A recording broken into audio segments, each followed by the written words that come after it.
What's going on, everyone? It's your boy back at you with another Tommy Reads X-Men. Before we get to the review, I want to take a minute or two and do a little focus on the artwork, trying something new out. So check it out. What's going on? I just wanted to highlight a little bit of the artwork. I know I talk about the great Jack the King Kirby at the beginning of every Tommy Reads X-Men, but today I just want to focus on today's issue. Again, I am reading these right now through the Marvel Epic collection, The Children of the Atom, which has been a great buy. I'd suggest picking it up. But yeah, today we are talking about, my bookmark's actually an old school Marvel card for you fans of the old school. Today we are talking about X-Men number 14, Among Us Stalk the Sentinels. Just great cover. He's kind of raising the roof on this one.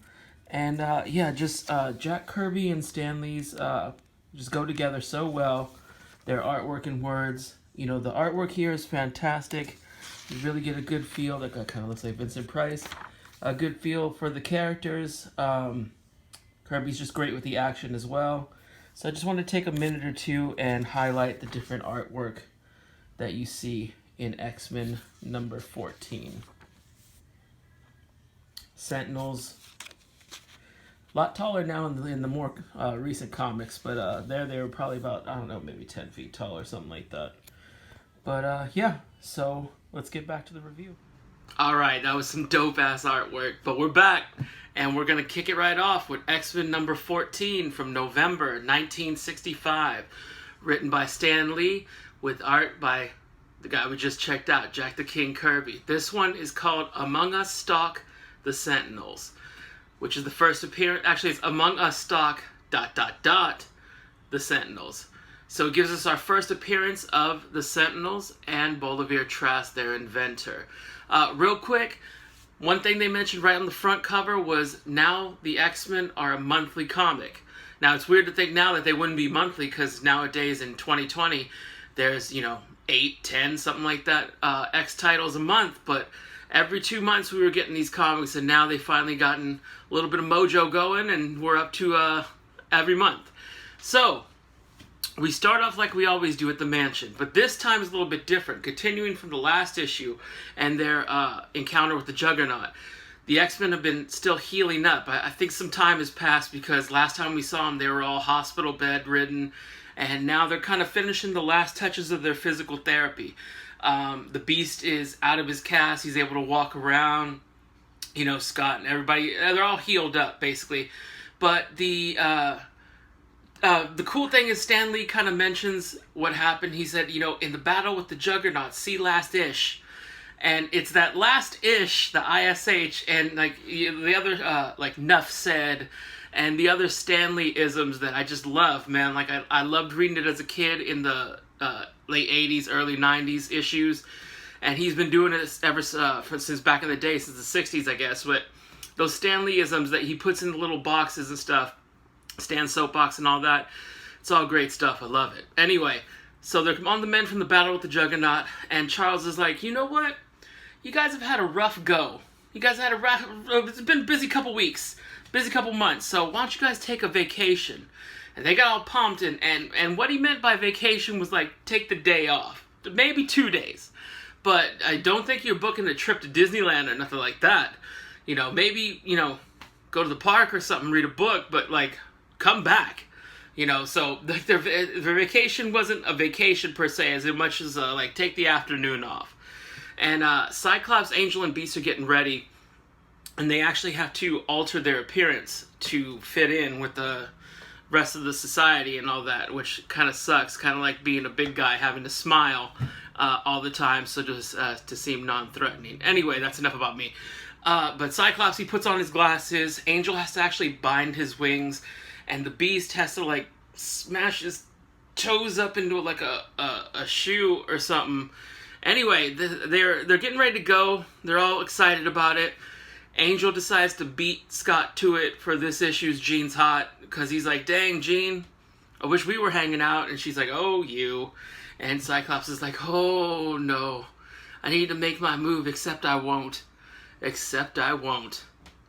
So Charles is just chilling in his office, reading the paper, and he reads a bunch of anti-mutant stories in the paper, and he decides he needs to do something about it. He's still a learned doctor, even though they don't know he's a mutant and all that. So he literally picks up his phone and he's like, hello, National Television Network?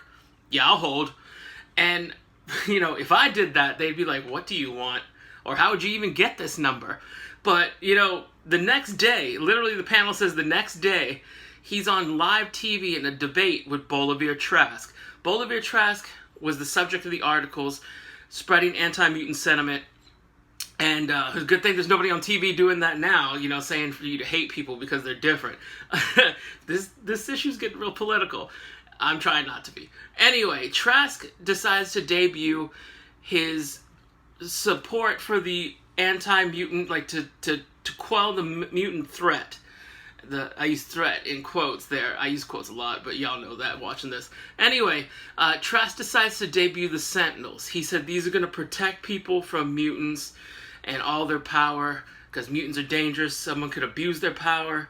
And yeah, and before he even finishes his sentence, really, the robots turn on him. Because, maybe this wasn't the status quo in 1965, but every robot I've ever seen turns on the people. Always. You've seen Terminator.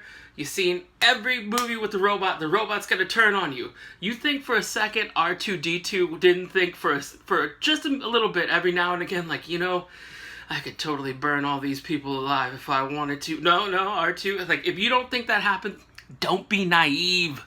Of course he thought it. C-3PO, maybe not, because he seemed to be fine with the way things were going, but R2 had a rebellious nature, and I'm sure he thought Anakin was a jerk.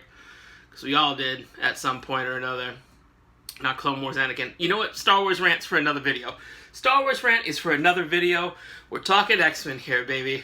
So Charles sends a mental SOS or XOS. It's gonna be funny one day. It's gonna be funny one day. Trust me. XOS. He sends it out, and like literally Iceman and Beast, who chose to hang out together on their day off, which is kind of sweet. I spend all day with you at work, and now we're going to hang out together at a cafe. Angel was breaking bread with his family. He literally had a piece of cornbread in his mouth when Charles was like, I could give a crap about you guys' days off.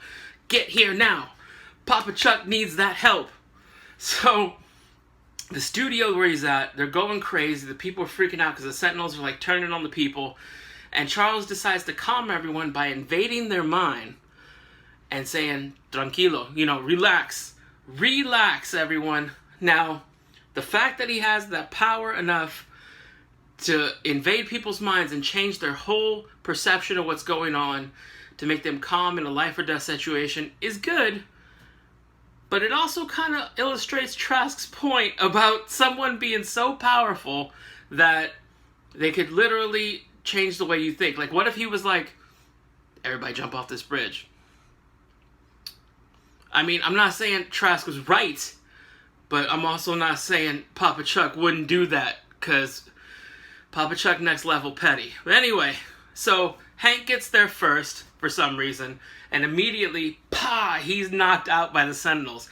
Sentinel could have blasted him. He's 10 feet tall. They got way bigger later on, but he's like 10 feet tall. And he literally just sucker punches Hank. Now, Hank's just gotten over a broken leg. He got knocked out. Hank's having a bad month. It's not a great month for Dr. Henry McCoy, who ain't a doctor yet. He's just studying to be a doctor. But he's knocked out. And then the X-Men come in. They dispose of the Sentinels. And then, like I said, Papa Chuck, next level petty. Although I get why he kind of has to do this. He has to act for appearances like he doesn't know the X-Men.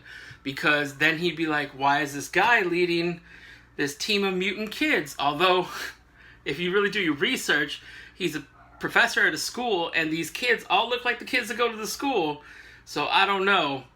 I guess the reporters weren't that great in the Marvel universe? I don't know. Anyway, because it's easy to put together. Almost as easy as Clark Kent, Superman. Anyway. So he's like, this is the X-Men team I've heard so much about. I don't know them and all, because if I did, I would say, I hope when we get back to the mansion, nobody ate my meatball sub that I've been looking forward to eating since I put it there for leftovers yesterday. And I didn't get a chance to eat breakfast, so now I'm starving. So I hope nobody ate my stuff. But that was what I would say to them if I knew them, which I clearly don't, because they're calling me Professor Charles and not just like, hey, random sir. Shh. I'm gonna mind wipe you later. Anyway.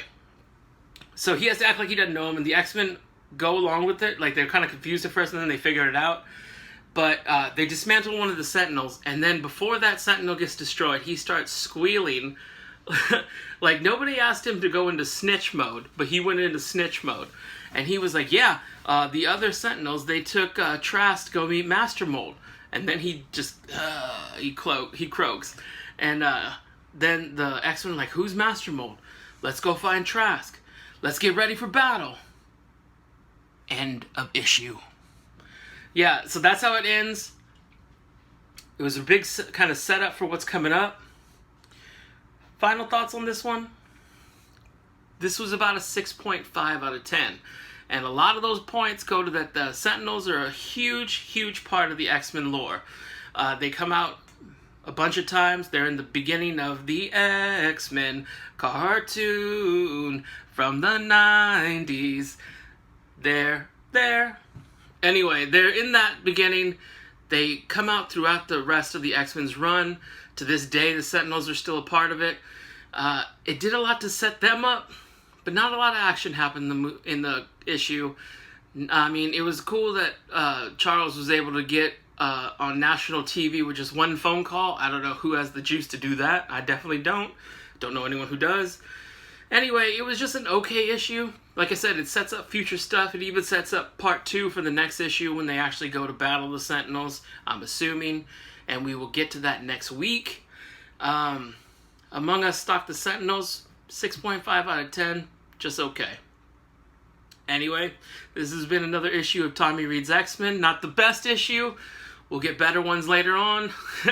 Hopefully you're entertained. If you like what you see, please like and subscribe. And hit that little bell button so you get updated when I'm updating. And yeah, let me know if you like the little art feature and stuff. We can start showing the covers more.